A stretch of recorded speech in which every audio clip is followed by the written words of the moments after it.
Mon cher Jean Hatzfeld, Nyamata, joli nom pour un charnier. Il y a des collines, des forêts, des marais. Vous ajoutez des fantômes, des morts, des tueurs, des rescapés. Mais n'anticipons pas. Naissance à Madagascar en 1949, quatrième enfant d'une fratrie de 8, planqué dans le peloton. Votre père, prof, et votre mère, infirmière, ont pris le premier bateau à la Libération après la traque des Juifs au Chambon-sur-Lignon. Enfance de fleurs, de frères et de sœurs, résumez-vous. À 7 ans, retour en Auvergne, hiver rugueux, été caniculaire. 18 ans, l'appel du large, direction Kaboul pour faire la route, puis Grenoble pour faire la révolution. Maoïste, vous travaillez en usine, écoutez les Stones en cachette.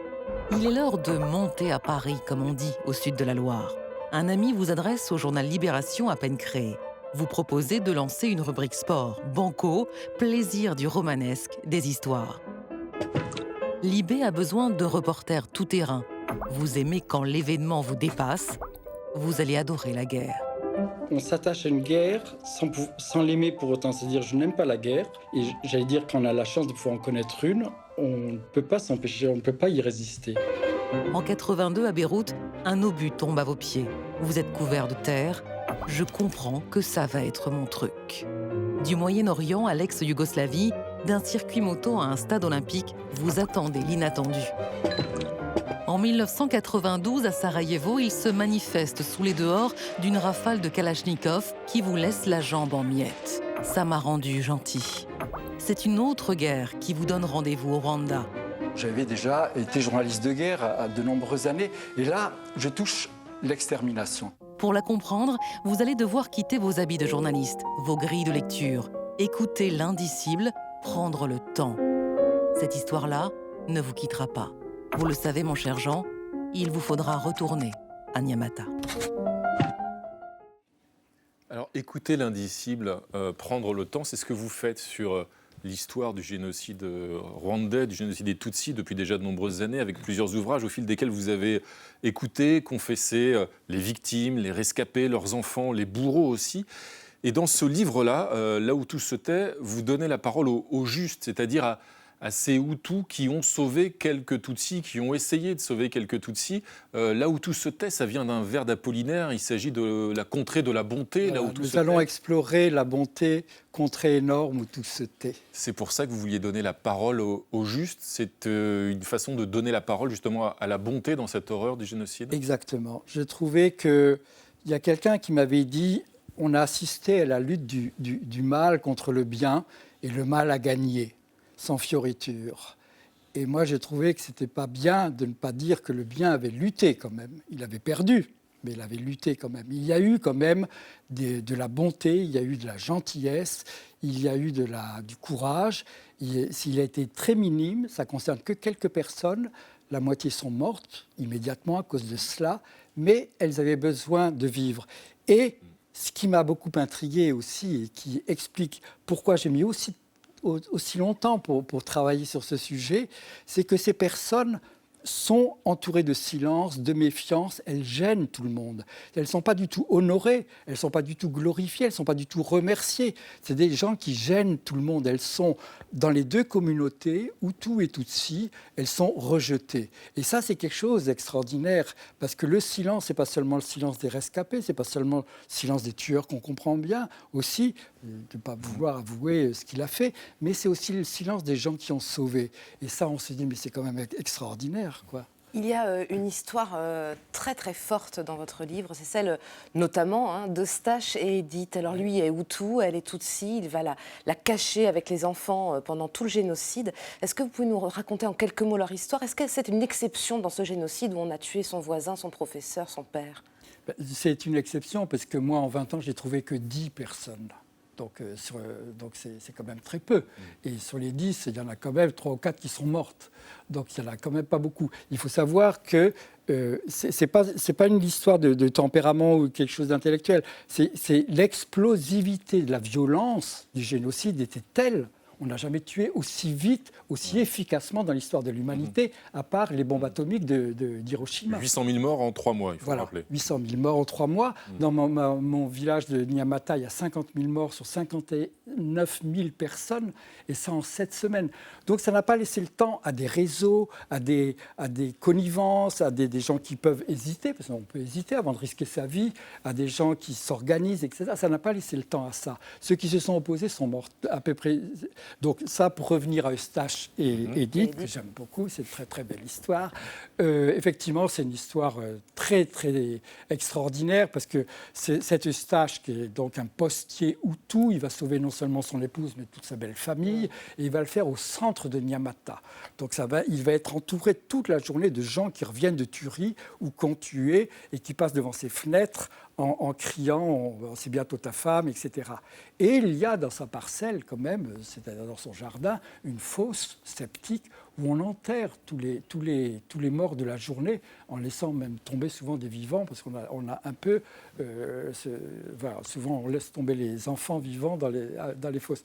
Et donc, ils vont vivre avec ça. Et il ne va pas céder, parce qu'il faut savoir aussi que parmi la méfiance qu'il peut y avoir par rapport au juste, il y en a qui ont fait les deux, qui ont tué et sauvé. Et donc lui, même Édith lui dit à un moment donné que quand elle voyait son Eustache partir au village, parce qu'il avait le droit de partir, elle se demandait toujours dans quel état d'esprit il allait revenir. Mais enfin, il n'a pas cédé, il l'a fait. Et alors, ce qui est extraordinaire dans cette histoire, c'est qu'après Eustache, au moment où le FPR arrive et où tout le monde s'en va au Congo, enfin toute la communauté Hutu de Nyamata s'en va au Congo, il s'enfuit aussi parce qu'il a peur d'être pris comme un... Donc il s'enfuit.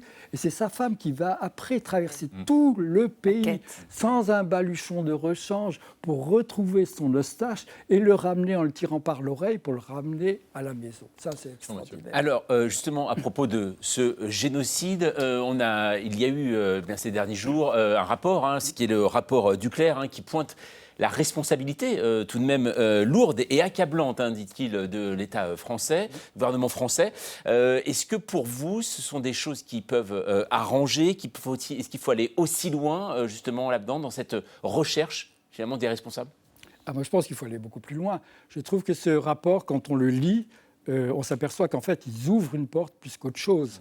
Ils disent, dans l'état actuel des choses, on a eu ça, mais il manque encore beaucoup d'archives.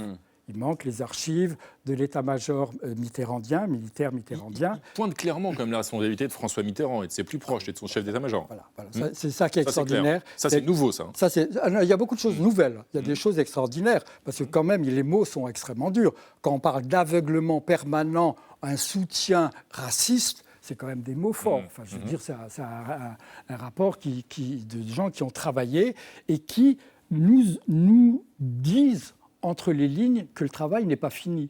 Parce qu'ils disent les archives de l'ambassade de Kigali sont détruites, celles de l'état-major mitterrandien sont militaires, celles du fils sont... Donc il y a beaucoup d'archives. Du fils de François Mitterrand.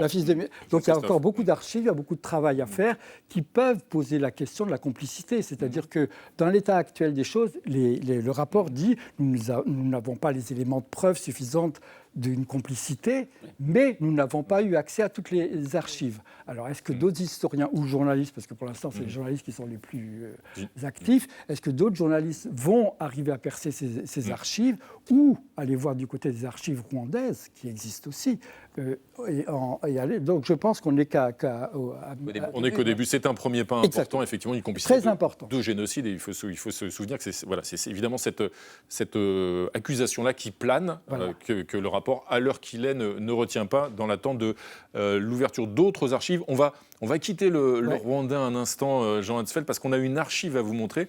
C'est une archive qui vous ramène à vos débuts, au début de votre carrière de journaliste, et plus particulièrement de journaliste sportif, parce qu'il s'agit du plus grand boxeur de tous les temps, Hélène. Oui, Mohamed Ali, évidemment, qui redevient champion du monde des poids lourds après sa victoire mythique par KO sur George Foreman. 1er novembre 1974, Mohamed Ali raconte son combat. Je vous propose de le regarder. Kinshasa.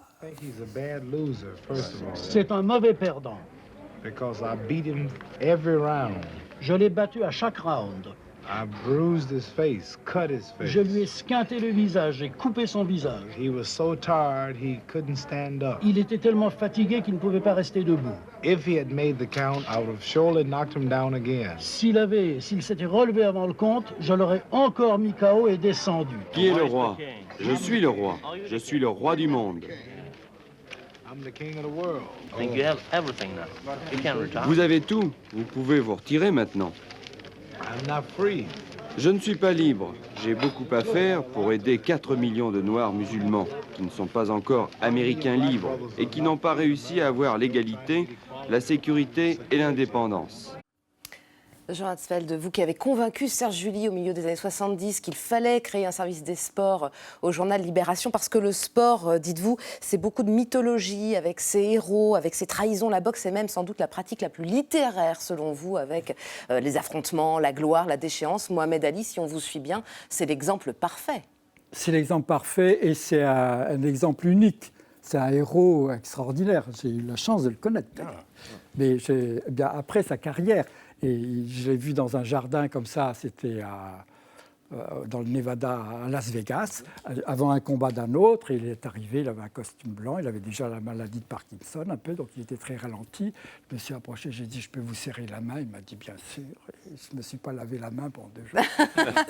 Et c'est un personnage extraordinaire, parce que c'est un très, très, très grand boxeur. C'est un personnage d'histoire, il a une histoire extraordinaire. C'est un vrai conteur, c'est un vrai engagement. C'est quand même ce qu'il a fait, quand même extraordinaire, de renoncer à ses titres, de risquer la prison, etc., pour ses idées. C'est quand même, les sportifs souvent signent des pétitions ou vous mettent comme ça, mais lui, il va jusqu'au bout de quelque chose. Et c'est en plus quelqu'un qui invente quelque chose dans la boxe. C'est toujours aussi important que dans sa discipline, on invente quelque chose et on laisse aussi une marque technique de son sport, quoi. Un inventeur et un mythe. Vous en avez fait des belles rencontres, Jean Hatzfeld.